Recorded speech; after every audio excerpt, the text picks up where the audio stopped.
many Americans, particularly African Americans and Latinos, the process of buying a home presents more challenges than usual. What policies can leaders in Washington and those in the private sector put in place to help ensure that every American can have an equal chance of owning a home, a long considered central pillar of the American dream? I didn't live in a house with indoor plumbing or electricity until I was almost 8, and I lived 26 minutes from the Omni Hotel in downtown Dallas. That's where I was born. Finally, my father was able to get us out of there, but we moved into public housing, and we stayed in public housing about almost 6 years. My father was able to buy a house in an area where they were going to build a shopping center, and so the house was moved to an African American community, and my father is in front of that house probably right now working in the yard today. For me, it's not an intellectual issue. It's not even really that political. It's an issue that many Americans face. So how do you get your head around the ecosystem of the things that have to be fixed? Or am I wrong? Can the Housing Committee and can what you guys are doing, sort of lead in a way that forces these other jurisdictions to play along? Or do you have a frog in the pot problem? I think it is an ecosystem, but I think we can lead, and I think we can use our bully pulpit and other things.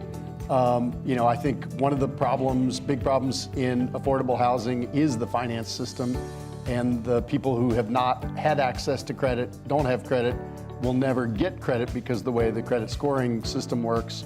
And there's some new innovations that get people scores based on the things they already have, like utility bills and cell phones and whether they pay those on time, to start to build a credit score.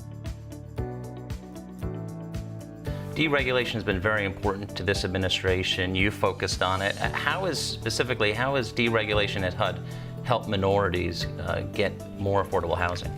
The reason that people are segregated in housing is not because there's just George Wallace standing at the door. It's because they can't afford to move to other areas. So what I've decided that we should do instead is focus on how do we break that problem up. And the way that we obviously do that is make it possible to build more affordable housing and to make it possible for people who have vouchers to be able to move to other areas. What can institutions like ours and like others like us, what do you think we need to do differently to help advance the solutions here? Well, there's several things. If I had a magic wand and I could pick only one, I would say the best thing that you could do is do your best to diversify your workforce from top to bottom. There are nuances in serving these communities, the Hispanic community in particular.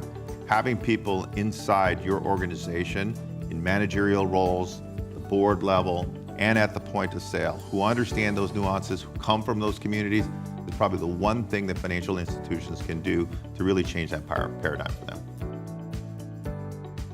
What are the biggest obstacles for minority first-time home buyers?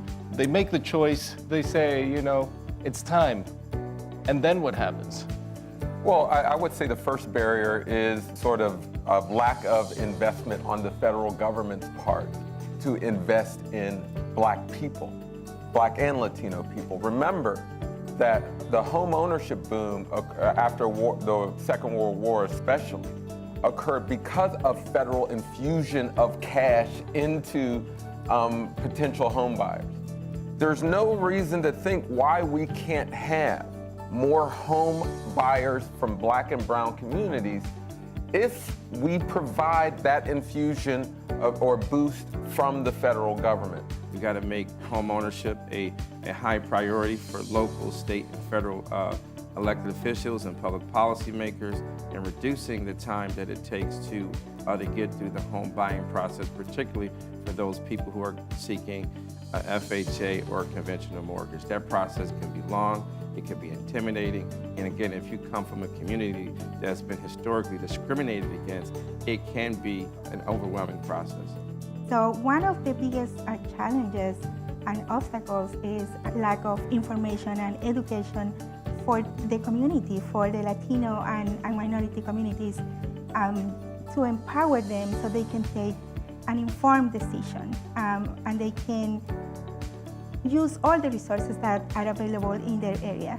So if you want to attract businesses and if you want to attract capital, you're going to need to show that you've got the housing that can support thousands of new people moving into a community, and not only just housing, affordable housing.